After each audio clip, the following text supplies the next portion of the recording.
It was a quiet Friday night in early October 1993 in the peaceful town of Petaluma, Northern California.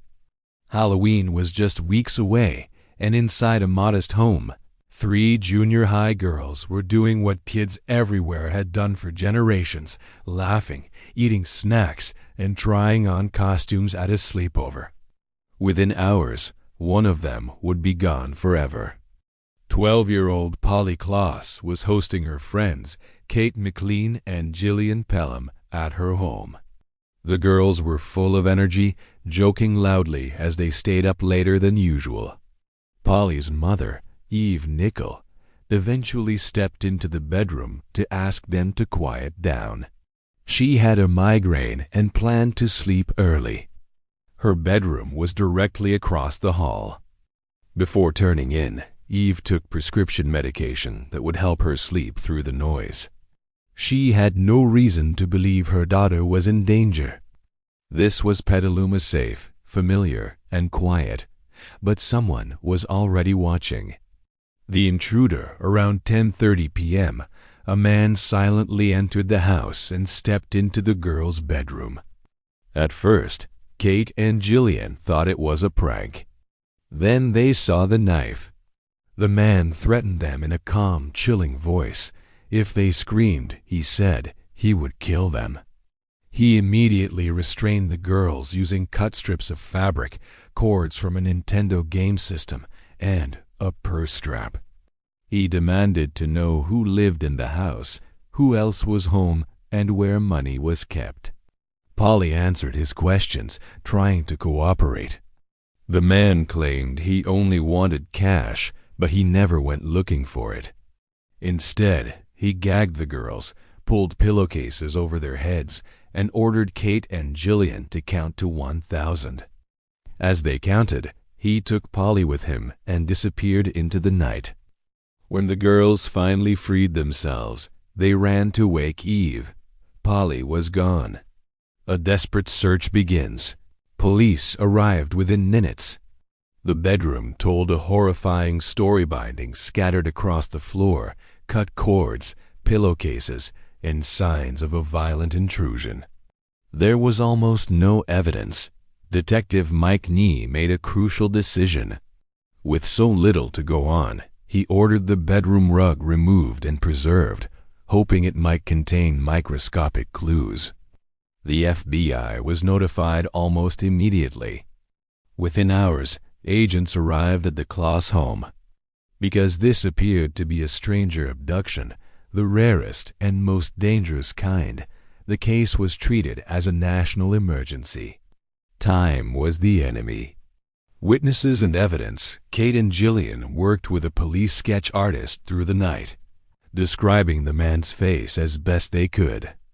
Their descriptions were consistent. This was a stranger, someone neither of them had ever seen before. Meanwhile, FBI forensic teams combed the bedroom using advanced techniques unavailable to local police. They collected dozens of fingerprints, none useful. Then they found something critical: a palm print on the bed frame. At the time, palm prints couldn't identify a suspect on their own. But if police ever found the man, that print could place him inside Polly's bedroom. Other evidence emerged: fibers consistent with car upholstery, torn fabric that appeared to come from a woman's garment, a forcibly removed human hair, pulled out during a struggle. It was clear Polly had fought back. The community mobilizes. By morning, more than 100 officers and agents were searching Petaluma. Helicopters, bloodhounds, and door-to-door canvassing covered the neighborhood. Several neighbors reported seeing a strange man lurking near the house that night. But no one had called police in time. Within days, the case became the largest manhunt in the nation. Volunteers flooded in.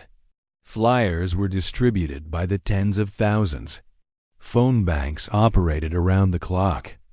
Over 60,000 tips were logged and analyzed by FBI computer teams.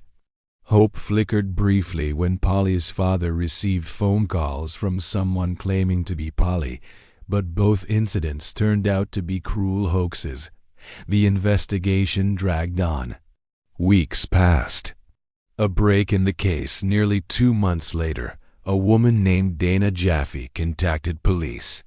While walking her property off a remote road, she had discovered disturbing items in a wooded clearing: cloth bindings, tape, a hood, and a child's tights tangled with hair. She also remembered something else. On the night Polly vanished, a strange man had been stranded on her private driveway in a car. Deputies had responded, but found no legal reason to arrest him.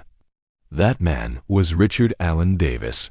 When investigators reviewed his history, the truth became terrifyingly clear. Davis was a career criminal recently paroled after serving time for kidnapping and violent assaults. His photo matched the girls' descriptions and the cloth found in the woods. It matched the bindings used in Polly's bedroom perfectly. The arrest. Police arrested Davis on a parole violation. Kate and Jillian later identified him in a lineup without hesitation. Then came the final confirmation. The palm print from Polly's bed matched Richard Allen Davis. He had been inside her room. Faced with overwhelming evidence, Davis finally confessed. He led investigators to a remote field near Cloverdale. There, beneath boards near an abandoned lumber site, they found Polly Klaas's body. She had been murdered shortly after her abduction. Justice and legacy in 1996. After a lengthy trial, Richard Allen Davis was convicted on multiple counts, including kidnapping and murder. He was sentenced to death and remains on death row at San Quentin. But Polly's story didn't end there. Her case transformed how missing child investigations are handled across the United States. Law enforcement databases were integrated, Amber-style alerts expanded. Repeat violent offenders faced harsher sentencing under 3 strikes laws. And through the Polly Klaas Foundation, her name became a symbol not of tragedy alone, but of change. A reminder that communities matter, that vigilance saves lives, and that one child's story can change an entire system.